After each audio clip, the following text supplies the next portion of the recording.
Bienvenidos a terapiafascial.es. Vamos a inaugurar una serie de vídeos con presentaciones hablando sobre la fascia, sobre el sistema fascial, sus características, anatomía, fisiología. Y quiero empezar hablándoos un poquitín de lo que son las definiciones, la perspectiva histórica, de dónde viene este concepto y a dónde va. Por eso la fascia, definiciones y perspectiva histórica.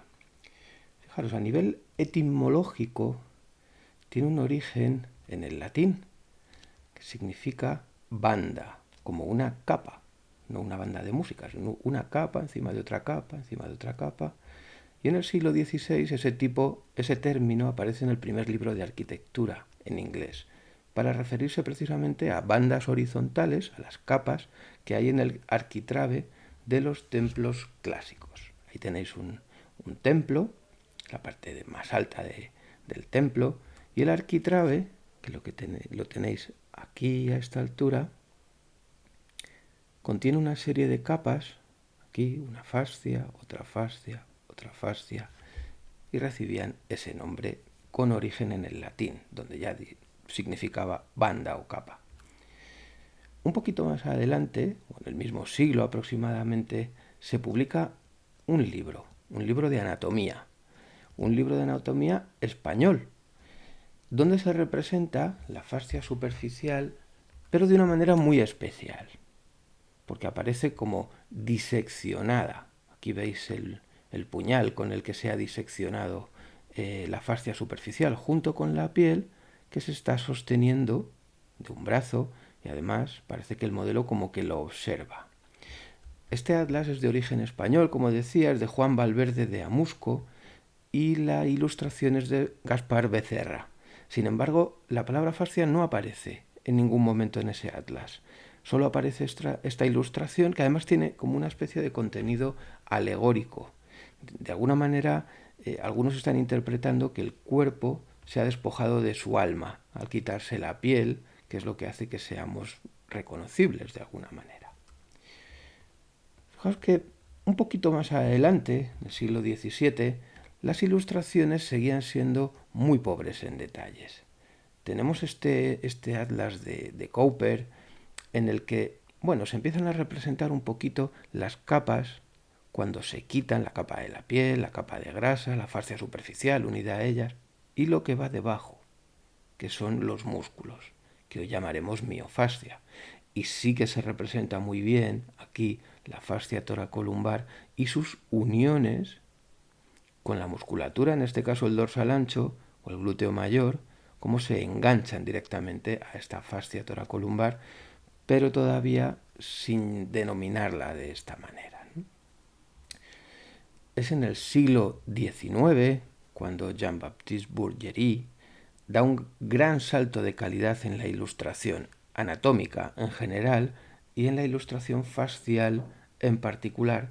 Fijaros aquí la aponeurosis palmar, las uniones que hay a nivel fascial, la fascia de la región tenar, y aquí claramente se ve en esta interfase cómo ha retirado la capa más superficial de fascia y no nos identifica ningún ligamento a este nivel, sino que hay como una capa densa fascial y que luego más adelante en otros atlas van a identificar diseccionándolo como el ligamento anular del carpo. Sin embargo, en este atlas todavía ese ligamento no se representa. También aparece de alguna forma representados los compartimentos y de mucha mejor manera aquí se ve las uniones que hay entre los tabiques intercompartimentales, cómo se anclan en el hueso y cómo prácticamente se continúan con el tejido que hay debajo de la piel y de ahí con la piel.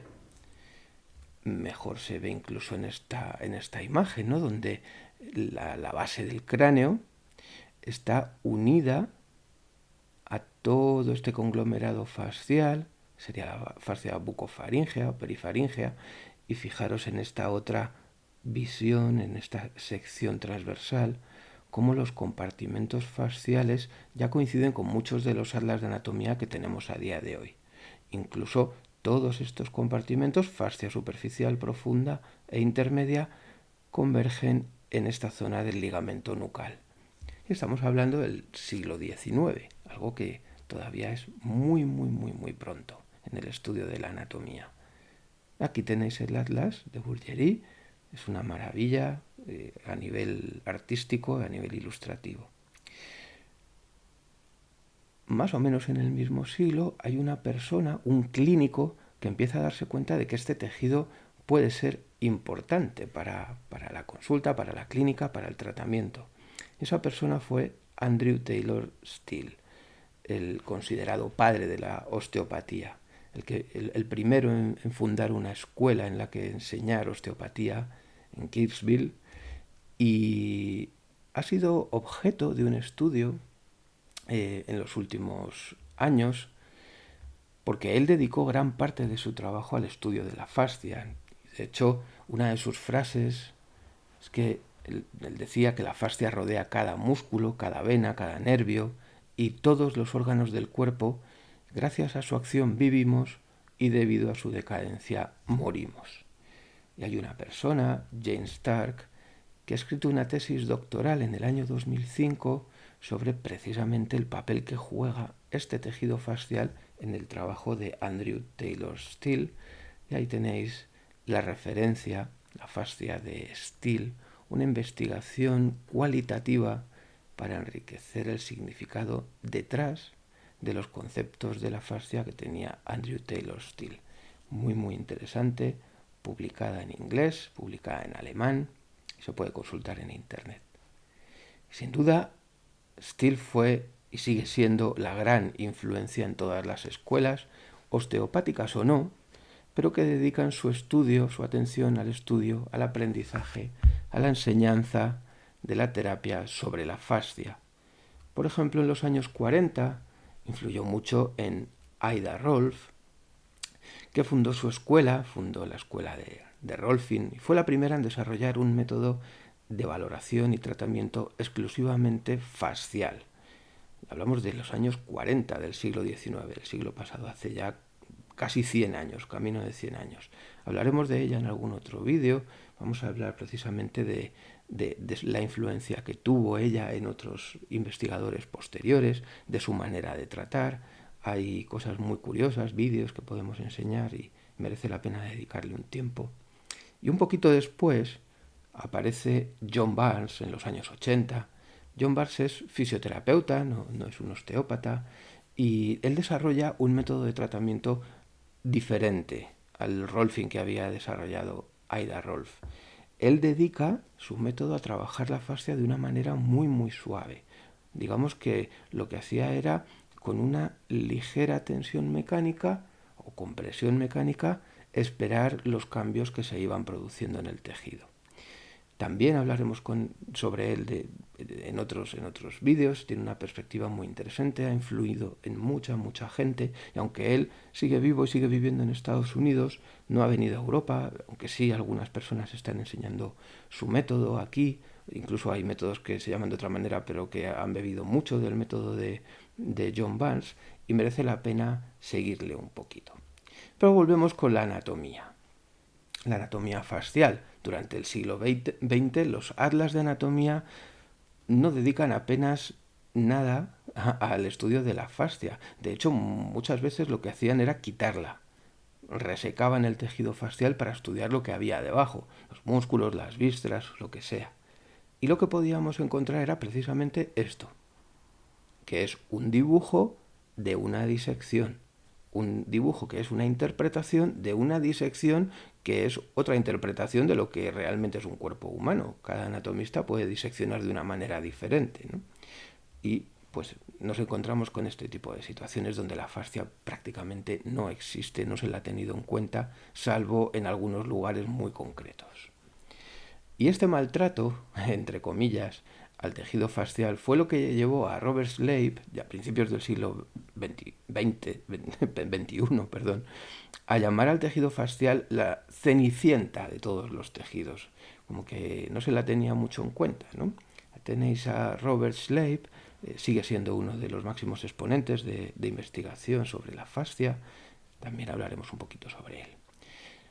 Ahora, ¿qué es exactamente la fascia? ¿Qué definiciones se le han dado? Fijaros, en el año 1998, el Comité Federativo de la Terminología Anatómica define la fascia como cualquier vaina, hoja o agregación que sea diseccionable, un agregado diseccionable de tejido conectivo que se forme bajo la piel para unir, separar o encerrar músculos y órganos internos. Entonces, esta es una definición que para los que nos dedicamos a la terapia fascial y los que nos dedicamos a la terapia manual se nos queda un poquito corta, ¿no? Y sin embargo estamos hablando del año 98. Pero es que incluso en el año 2011 la FIPAD, que es el Programa Internacional Federativo para la Terminología Anatómica, define la fascia como cualquier vaina, hoja o agregación diseccionable de tejido conectivo. El término incluye no solo las vainas musculares, sino también las envueltas viscerales y las estructuras diseccionables relacionadas con ellas. O sea, realmente da un poquito más, pero sigue sin captar la esencia de lo que nosotros pensamos que es la fascia o, como veremos más adelante, un sistema de fascias, ¿no? Ya que no hay ni un solo atisbo de descripción funcional de lo que son las fascias, o sea, para qué sirven, qué funciones tienen en el cuerpo, solo dan una descripción morfológica, puramente anatómica. Y una serie de investigadores decidieron, hace ya bastantes años, convocar un congreso. Organizaron un congreso en Boston, en la Universidad de Massachusetts, año 2007, donde invitaron a las personas que estaban investigando este tejido en ese momento, ¿no? Intentaron llegar también a un acuerdo de definición y para ellos la definición en ese momento de lo que era fascia es el componente blando del sistema de tejido conectivo que impregna el cuerpo humano, formando una matriz tridimensional continua para el soporte estructural del cuerpo. Empezaban a darle ya una funcionalidad. Es una matriz tridimensional, ya no es solamente una hoja, una banda de tejido, sino que es una matriz que impregna todo el cuerpo y que le da un soporte estructural. Penetra y rodea todos los órganos, músculos, huesos, fibras nerviosas, creando un entorno único para el funcionamiento de los sistemas corporales. Es decir, no solo da un soporte estructural, sino que además crea un entorno para que los sistemas funcionen. O sea que su función, o parte de su función, es generar un entorno bueno para que el resto de los sistemas funcionen bien. Y por ahí ya nos íbamos acercando un poco a lo que parece que es. Sin embargo, también añadían que el alcance de la definición y del interés se extiende a todo el tejido conectivo fibroso, incluyendo aponeurosis, ligamentos, tendones, retináculos, cápsulas articulares, adventicias de órganos y vasos, el epineurio, las meninges, el periósteo, el endomisio, las fibras intermusculares de la fascia. Dan una definición que ocupa muchas cosas, pero que no las categoriza, no las cataloga bien. Está como todo muy incluido ahí y punto final. Tampoco satisfizo a todo el mundo esta definición. Fue un momento en el que se fracturó lo que estaban diciendo los comités médicos de terminología anatómica, digamos los tradicionales, que atendían a una morfología, que atienden a la denominación puramente anatómica, y luego otros investigadores especializados en la fascia, muchos de ellos de fuera del paradigma médico convencional, que estaban buscando una definición más holística, más funcional y más acorde a la realidad. Por ejemplo, esa definición de Boston no parecía estar dando cabida a estructuras fasciales que sí que se estaban describiendo en ese mismo congreso, como por ejemplo esta estructura que describió Jean Berthaud, que es un cirujano francés, que se dedicó a meter cámaras de endoscopio dentro del cuerpo y aumentar lo que se estaba viendo allí. Unas cámaras que con un aumento bastante grande. Y fijaros en la imagen, fijaros lo que se ve aquí, es una red, una estructura tridimensional, es mucho aumento. y que forman como una especie al mismo tiempo como de zonas, de agujeritos, que en realidad están llenos de líquido, ¿no? Pues es que cuando abres el líquido se va fuera, y a eso Gimberto le llamó el sistema multimicrovacuolar. Por ejemplo, este tipo de sistema pues quedaba fuera de la definición que se había dado. Y un poquito más adelante hubo otro congreso en Ámsterdam en el año 2009, donde realmente no se avanzó todavía demasiado en los acuerdos, digamos, de que se iba a considerar como fascia. Todavía en el año 2012 estaban intentando llegar a un consenso, pero en este congreso de Vancouver en el año 2012 sí que empiezan a verse cosas nuevas.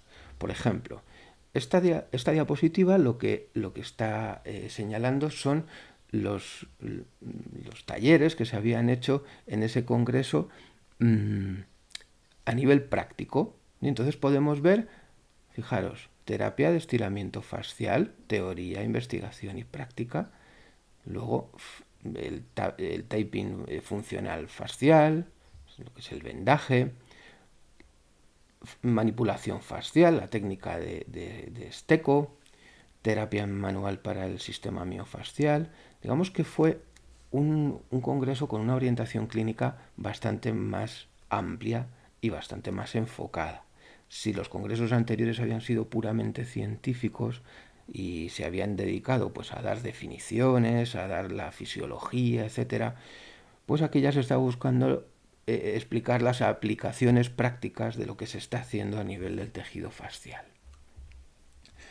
Y de ese congreso sale esto, que es la Fascia Research Society, la Sociedad de Investigación sobre la Fascia, que se funda en el año 2013 y que a partir de entonces se va a dedicar fundamentalmente a animar, a facilitar el diálogo, la colaboración, la investigación, pero siempre con el objetivo de que los clínicos, los investigadores, los académicos se entiendan entre ellos, ¿no?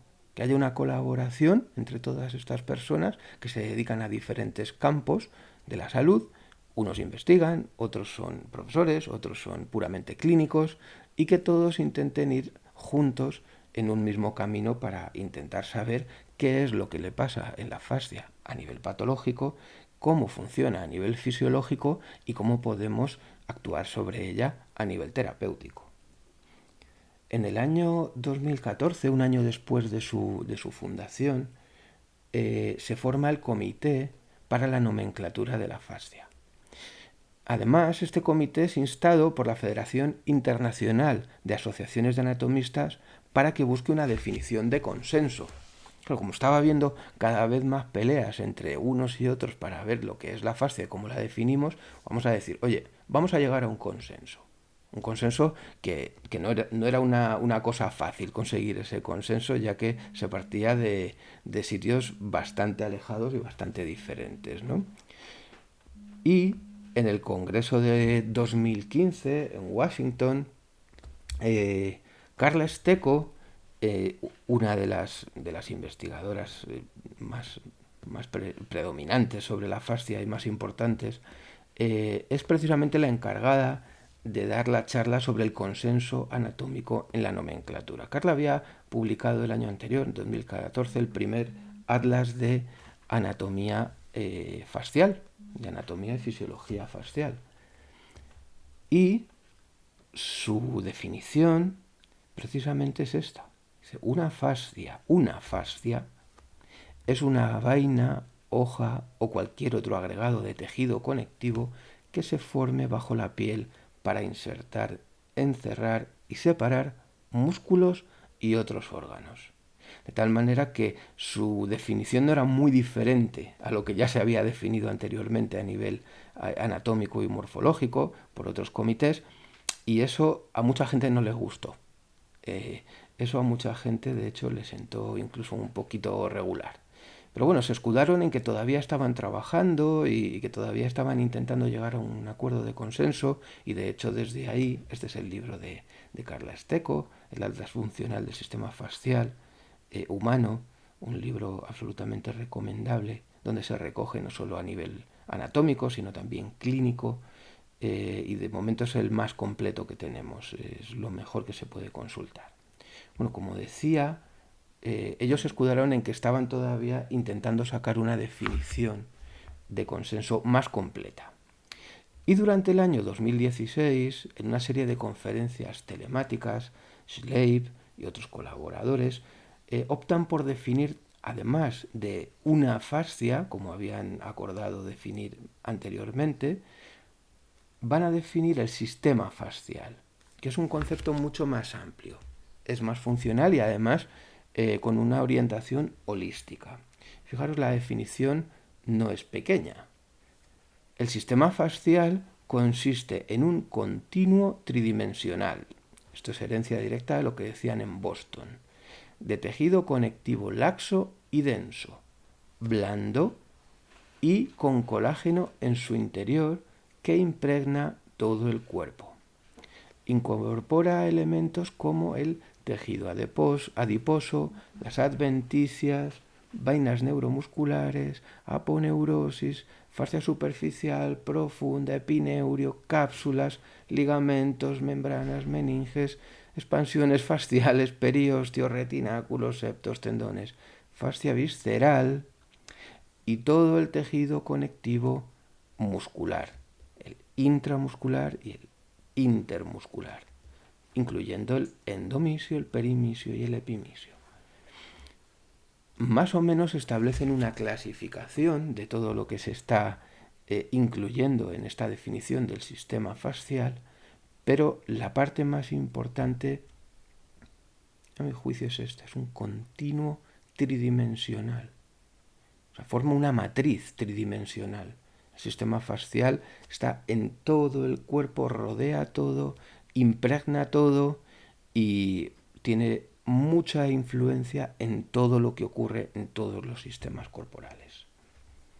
De manera que el sistema fascial interpenetra, rodea todos los órganos, los músculos, los huesos, fibras nerviosas y dota al cuerpo con una estructura funcional, proveyendo un entorno que permite operar a todos los sistemas corporales de manera integrada. La integración de todos los sistemas se consigue precisamente por ahí, porque la fascia está estableciendo una relación con todos esos otros sistemas y permite que se comuniquen entre sí. De esa forma queda establecida una definición puramente morfológica para una fascia y otra más funcional para lo que es un sistema fascial. Y eso calmó los ánimos durante algún tiempo. De hecho, si miramos esta imagen de aquí arriba, es una disección fascial, pero adaptándonos a la definición de lo que es una fascia. Esto es la cintilla iliotibial, el tensor de la fascia lata, por aquí aparecería el glúteo mayor, pero fijaros, esta es la misma estructura, está diseccionada de otra manera, tensor de la fascia lata, glúteo mayor, y fijaros la continuidad entre, aquí vendría la fascia toracolumbar, esto es cintilla iliotibial, y su continuidad con la fascia lata que rodea todo el muslo. Entonces, una misma estructura se puede diseccionar de diferentes maneras en función de la definición de fascia que nosotros tenemos en cuenta. Por ejemplo, aquí tenéis un sistema fascial, una disección no limpia, no han quitado la fascia para que se vea lo de debajo. De hecho, fijaros cómo al traccionar de la fascia deltoidea, esto es un hombro, esto es el brazo, esa tensión llega a esta zona, que es casi la zona de la escápula, y en esta otra disección esto es más limpio. Esto es a lo que estamos acostumbrados. Es el mismo atlas, el atlas de Esteco, pero en esta imagen quiere mostrarnos las interconexiones fasciales y en esta otra imagen lo que nos quieren mostrar es simplemente lo que serían los epimisios musculares, ¿no? La fascia epimisial. Fijaros, un poquito más tarde, año 2017, Sue Adstrom escribe, junto con Jill Heddy, Robert Slave, Carla Steco y demás, un artículo sobre la definición del sistema fascial, en la que hace un resumen muy bueno de lo que ha sido la definición hasta ese momento, ¿no? Y hacen una pequeña actualización en la cual añaden algo.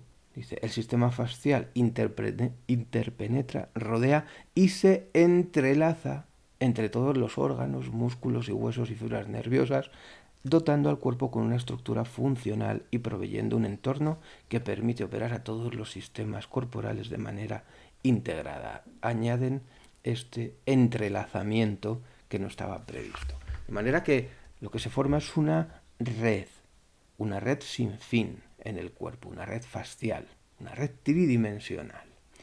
Y de esa concepción empiezan a aparecer libros que tienen en cuenta terapias, que no tienen por qué ser necesariamente terapias manuales, para explicar cómo trabajar desde esa perspectiva de que la fascia es una red tridimensional que llega a todos los puntos del cuerpo, y aparece yoga fascial, aparece fascia en movimiento, o sea, terapias que utilizan el movimiento y no solo la terapia manual, con una orientación fascial que tiene unas características un poco diferentes a lo que sería pues el ejercicio terapéutico o otras cosas que se están haciendo. Y bueno, sobre eso hablaremos también en otro vídeo. El último congreso que se ha realizado hasta la fecha, el Congreso de Berlín del año 2018, tuvo un invitado muy especial que es colaborador de nuestra escuela, Bruno Bordoni. Bruno Bordoni tiene una visión de la fascia y unos estudios realizados que se salen un poquitín del consenso de la Fascia Research Society. Él dirige el Departamento de Investigación Osteopática sobre la fascia y propone una versión algo diferente de la definición. Para él, la fascia se refiere a cualquier tejido que tenga características que le capaciten para responder a estímulos mecánicos. Ese es el asunto principal, es que sea capaz de responder a un estímulo mecánico. El continuo fascial es el resultado de la evolución de una perfecta sinergia entre diferentes tejidos capaces de sostener, dividir, penetrar y conectar todas las regiones del cuerpo, desde la epidermis hasta el hueso, involucrando todas las funciones y estructuras orgánicas. Para Bruno Bordoni hay una cosa que es muy importante para tener en cuenta qué es fascia y qué no, que es la embriología, el origen embriológico del tejido. Va a ser muy muy importante para la definición que él pretende dar. Él además dice que este continuo constantemente transmite y recibe información mecano-metabólica que puede influir en la forma y en la función del cuerpo entero. Esos impulsos aferentes y eferentes vienen de la fascia y de los tejidos que no se consideran parte de ella, de forma biunívoca. De manera que todo lo que está relacionado con la fascia se comunica con ella y se comunica entre sí, que es una perspectiva muy muy interesante. Y hace poquito, el año pasado, en el año 2019, añade al final de la definición lo siguiente. En esa definición, los tejidos incluyen la epidermis, que Bruno Bordoni considera la epidermis como parte del tejido fascial, es algo muy curioso y que explica muy bien en sus artículos, porque la epidermis procede del ectodermo, no del mesodermo, como hasta ahora se venía diciendo de todo el tejido fascial, que procede del mesodermo. Y él lo está justificando muy bien. Los artículos los tenéis traducidos al castellano también en la web.